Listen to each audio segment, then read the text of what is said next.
and welcome to the Valkyrie Biker.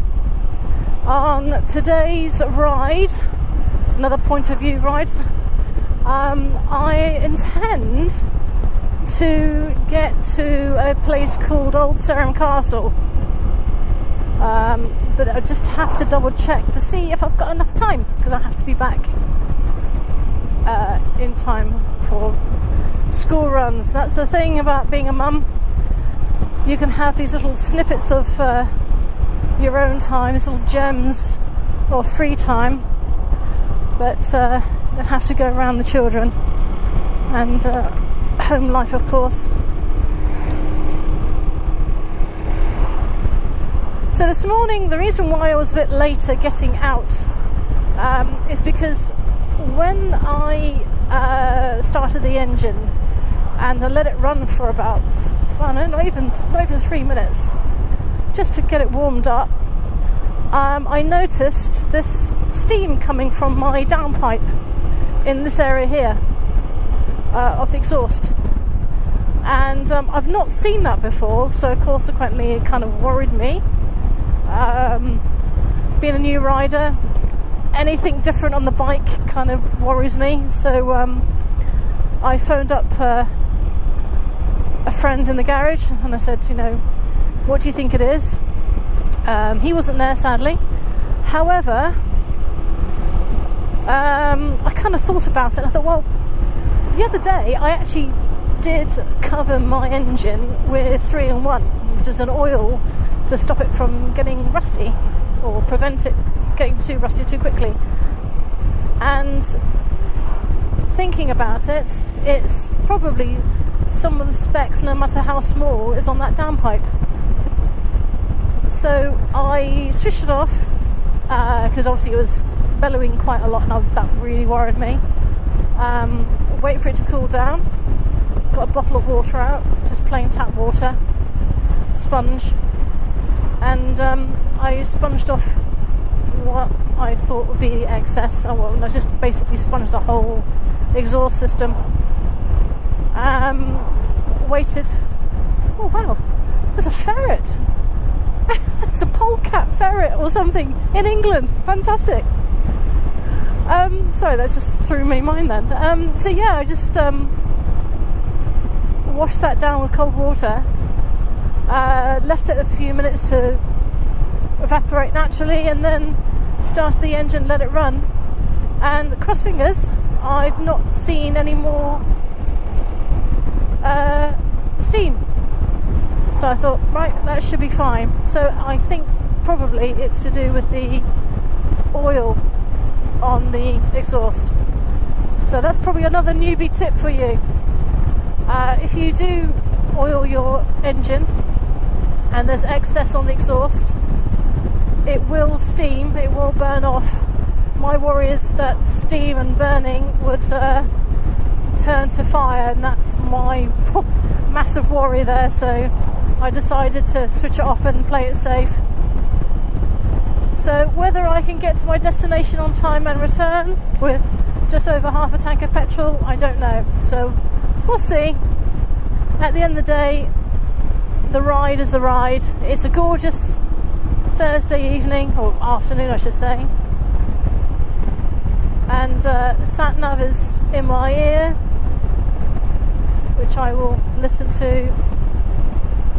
Are you going to wait for me? I'm making myself big. Thank you. Had he not waited for me, I would have gone in left side, so I was prepared to sort of slow down and stop there. Just making a bit straight on this road here. Yeah, big shout out to Sister Company. Thanks ever so much for your comments. It's always nice to hear from other riders and what their experiences are and whereabouts they are in their learning journey. Now, I think on this journey, I'm just going to make sure I get the right gear and slow it down. I need to try and concentrate more on my horizon and point of I can't think of the name of it now. Point of where the horizon, or where the end of the road disappears. Like, you see the bendy road here, so not concentrate too much dead in front of me, around the side. Well, actually no, take that back. Concentrate on everything you can, but really look toward the bends as well.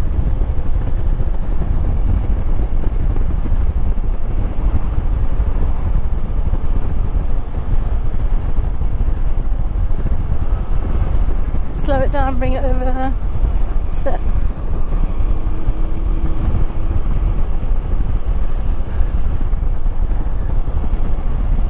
Had an interesting watch on YouTube from I can't remember if it was an ex-police rider or a trainer or somebody, when they were saying about stopping distances. Moreover, if the speed of going around a corner on a corner that is clear to be seen, that you can stop in a safe way to do so, or something like that. I can't think of the actual highway code wording for that. I'll stick a little link in there when I edit this video. But can you stop with a space ahead of you when you're going around these corners? And this biker, obviously, he's been doing it for donkey's years, and he had quite a powerful bike, I seem to remember, but gravel there, so take it slow. So yeah, I'm trying to think about each corner. Am I able to stop safely with the space in front of me if there's something comes out in the middle of the way? So here on the straight, I can go at some speed, obviously not over the speed limit, but if I wanted to stop, could I? So probably a good idea to try and practice a few stops. So I'm going 35 miles an hour and I'm stopping. Yes, I can. Cool. I didn't stop completely, but yeah. So on this one I used my front and back brake and I feathered it. Right. Okay.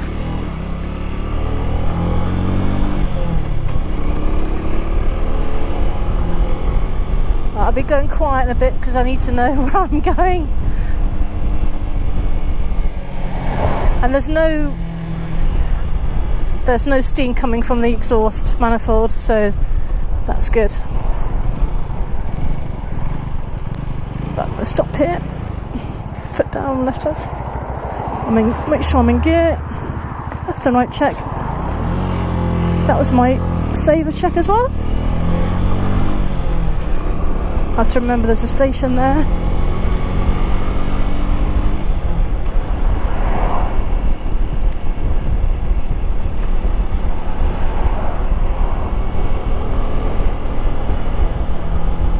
So this is heading towards Ringwood.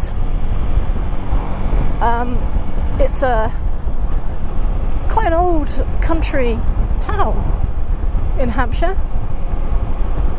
So anyone from Ringwood, if you see me out and about, give me a wave nicely.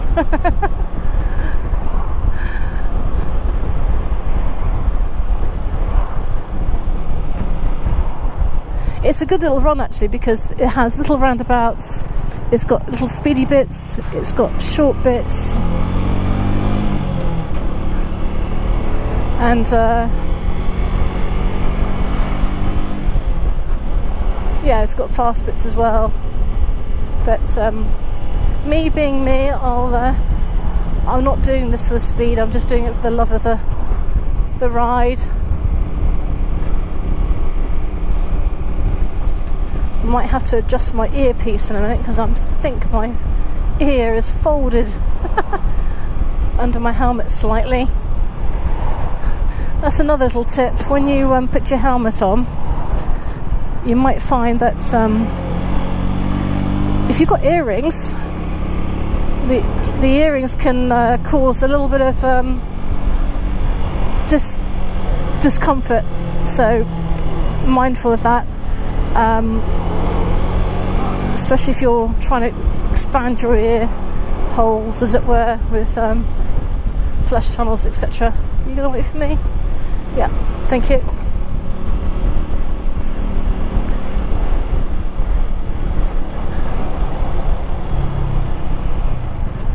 So I'm going forward.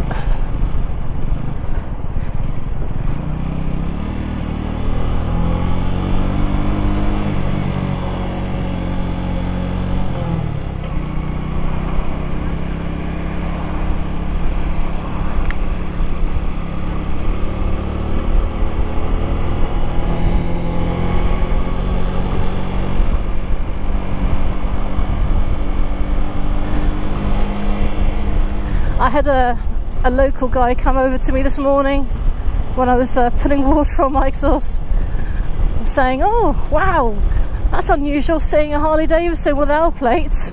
No, it's not a Harley Davidson. The Keyway Superlight was, I believe, made in the same factory or next to the factory of Harley Davidson, but it's not a Harley. Now, last time I got stuck here because a guy kept me on the wrong side of the road, so I've learnt my lesson there.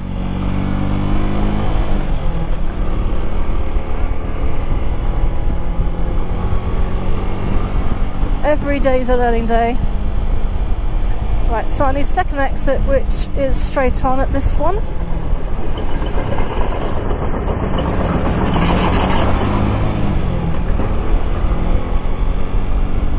Check, indicate.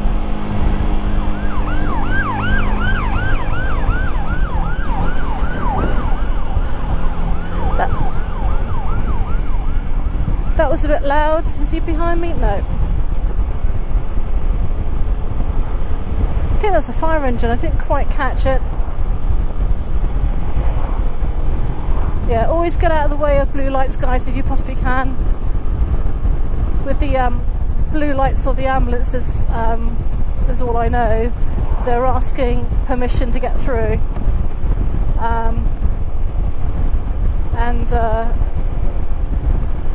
It's really important to try and let them through, because you never know, it could be your own family member, friend, colleague in the back of the ambulance. So yeah, do them a favour if you can move over, but don't break the law doing it. If you're at a red light, you're not expected to go over that red light in order to let them through. We have to wait for a clear in order to get through. We're not allowed to push past. Right, there's another station there, just to keep me thoughts off there. Yeah, so guys, this is a brand new road for me on the bike. I've not come down this way before, so my feelings on here is, oh wow, I'm free. Yeah, it feels nice. The bike's warmed up, no issues at all. I'm on, I think I'm in 4th gear at the moment. It's a shame that you haven't got a mileometer, or not mileometer, you know what speedometer it is, what your, sorry, start again. It's a shame you don't know what gears you are on this thing. Right, this guy's going to overtake me in a second. I'm going to start speeding up in a minute, but assume that he's going to overtake because I have a slower bike than his car. I'm still keeping to my side of the road, but he can now overtake when the chevrons finish. Go on then. No, he's not going to do that. Okay. Right, visor down.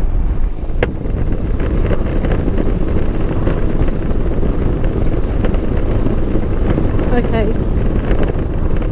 So there's just going over 50 miles an hour here. about 6,000 revs. Apart from the buffeting on my helmet, it's feels quite stable. The bike itself doesn't feel like it's veering off with the wind. It's just my helmet. Now, whether that's to be because of the my camera in the front, I don't know. What I did notice actually is when I took the camera off and I was just doing a check and then 40 miles an hour, what I did notice was that when the camera was off the helmet in the front, there was, even though it's not very weighty, you do notice the difference. So I think I'm going to try and invest in a chest brace for the camera, so then you still get the footage, maybe a bit lower down, but it'll be a little bit better on the helmet.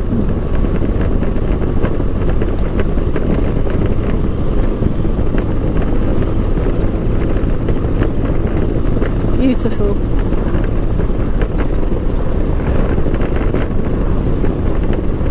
Yeah, so before I went out today, apart from all the problems or the foreseen problems I had with the bike, with the exhaust, I just made sure I got all my stuff ready. Last night I checked the tyre pressure. I put it up for 2.3 bars on both tyres because it says 2 on in the book, but then looking again at the tyres themselves, it was 2.3, so I'm gonna go with the tyre. So I made sure the pressure was okay. I checked my oil, checked my brake fluid, checked my brakes, made sure the back and front were working okay, and yeah, just do a general look over, make sure everything's alright, and even checked my gear that I'm wearing. You know, it's nothing worse than putting something on and realise something had moved or broken or bent or something. And so then when I put my uniform sorry, when I put my gear on, it's almost psychological that I am preparing to ride. I don't know if you guys feel the same thing. You know, when you go out for a ride, you know, I don't know, you guys probably ride every single day, so I don't know if you feel the same way or not. But when you start putting your trousers on, your jackets on, your gloves, your helmet, boots, you know, all those bits and pieces, do you sort of psychologically prepare yourself for the ride, or do you just whip it on and it just seems like getting into a car? I don't know, I'd be interested to hear the comments on that. Is it just a Freya thing? Is it just me?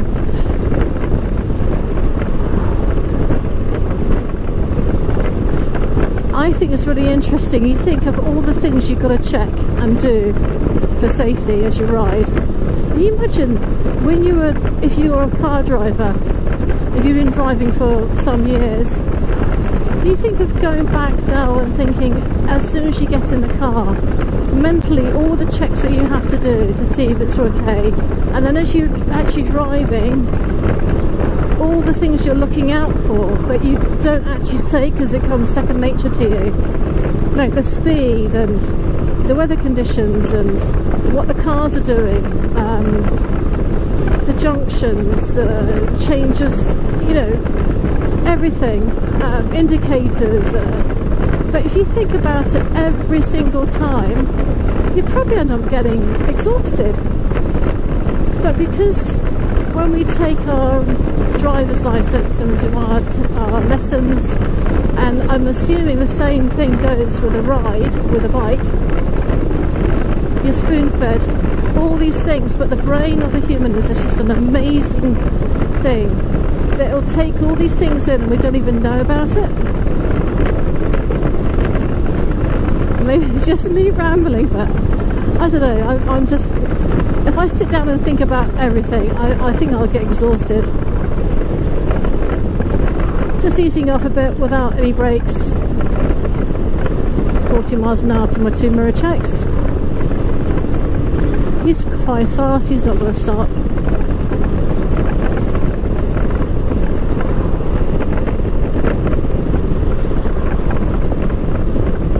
And I love these houses, you know, these little thatch houses out in the country. They're so English, so picturesque. There's another one there.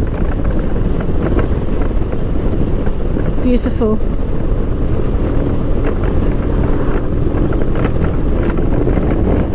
Right, I can smell a bonfire or something, but I'm just checking to make sure it's not my exhaust.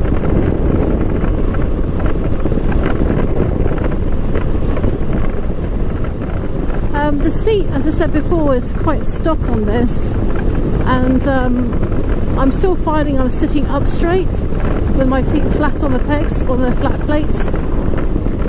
I think I would like to try and find a different seating arrangement.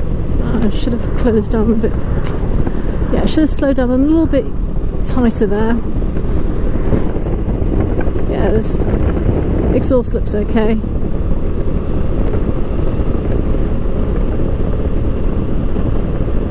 So the guy behind me, he still thinks it's 40 miles an hour, 50 miles an hour. It's interesting, when you come from a speed, slow down to 30 miles an hour, your brain's still going at that speed. So I think that's why it's quite difficult to try to adjust your speed to match the road. It just takes a little while for the brain to go, actually no, you are going 30 miles an hour, so slow it down.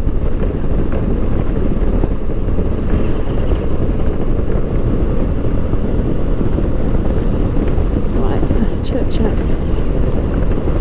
Let's open her up a bit more.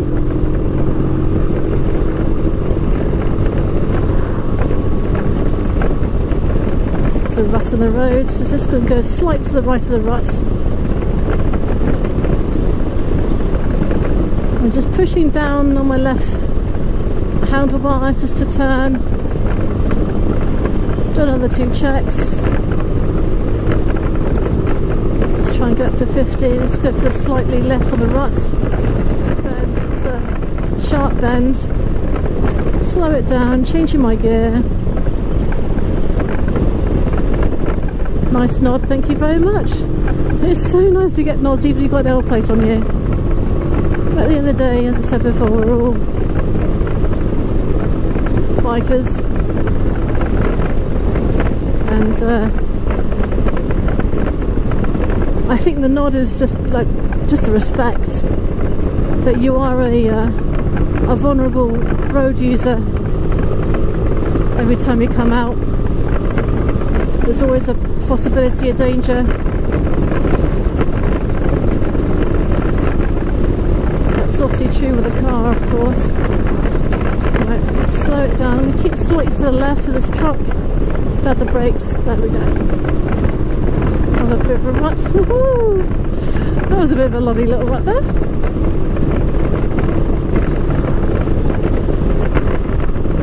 I have no idea where I am, but I love it. I love it. I know. Oh, this is so nice. Right, slowing it down to 40. Down the brakes to say I'm slowing down. That's it. Give myself a nice wide view. Open up a little bit more. So that's there is Salisbury Cathedral from what I remember.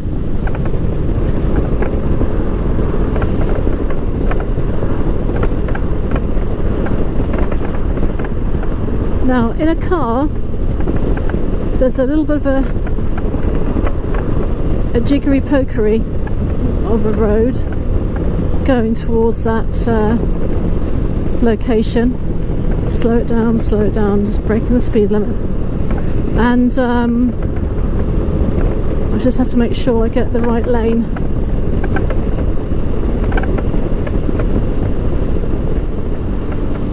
Now this is interesting, this is going to be a hill start.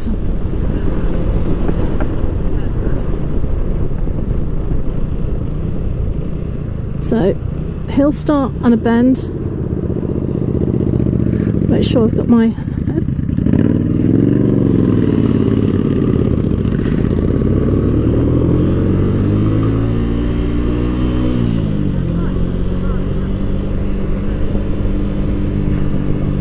Actually, that wasn't too bad. That was the turn I was expecting to go wrong.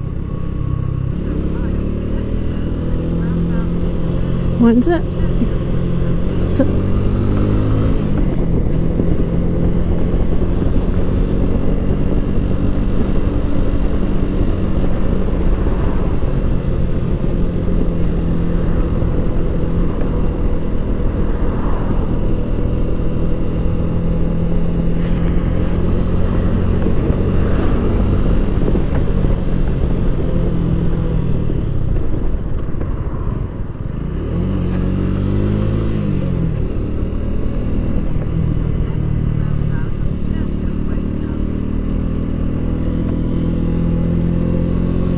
I think I've gone wrong.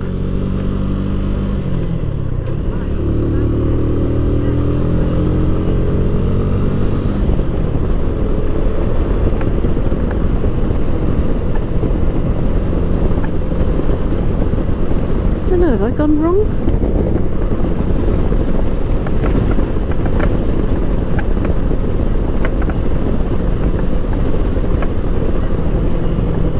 Oh, okay, I haven't gone wrong. Right, it's filtered. So.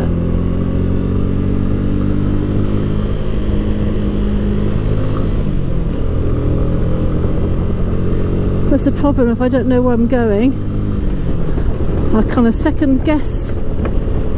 And then I have to sort of think, oh, is this right or not?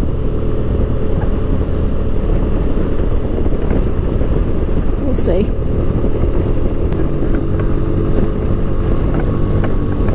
Second exit, thank you, sat-nav. Oh dear, I don't know where I'm going. Well, the sat-nav should know where she's going. If she doesn't, I'll just have to tell her off.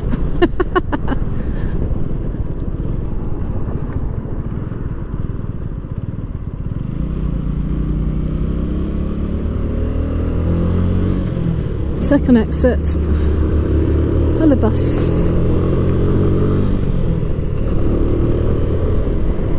Bend it. There we go. You can't really tell very well if you're indicating still. The light is quite difficult to see. Hello, Mr. Policeman behind me. Well, that's good to know. It's always good to see them.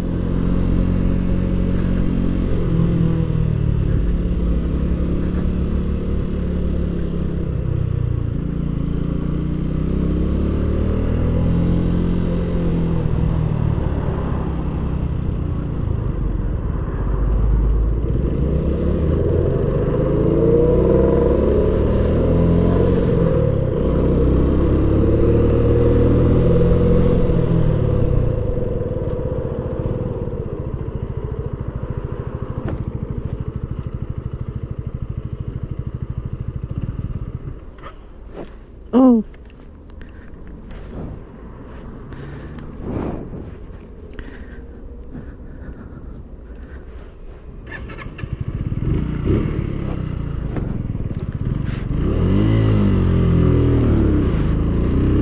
Thank you.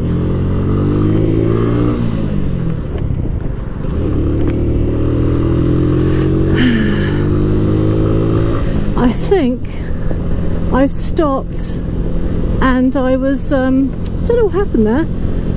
It just conked out at me. Don't know why. Don't know why. Probably not enough revs, wrong gear. We'll see.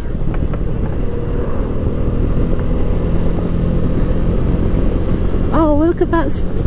That's amazing. That Spitfire is so cool. And there's Sarum. Old Sarum Castle coming up. Right, now to see how to get into this place.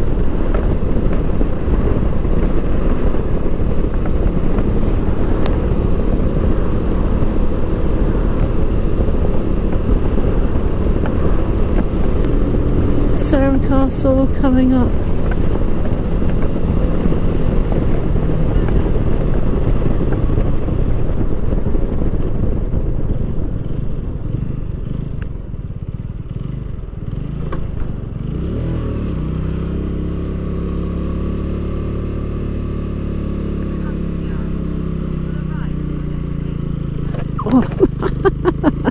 Oh, that's a big bump. Woo! I can't believe I made it. Fan dubby dozy. Now I have no idea. Emergency access only. Right, so I can't actually park here just yet because there's no parking. But this is Old Sarum Castle, and as you can see, it's a mounds of of cutaway, and the castle was on top of these fortifications, and it had a moat and Bailey, I think. I can't remember. I'll stick a link up in the on the site if you're interested. But yeah, so you imagine hundreds of people actually digging, obviously by hand, and amazing structure. Well, I made it. Oh, I'm so proud of myself. Right, let's just go park up for a second.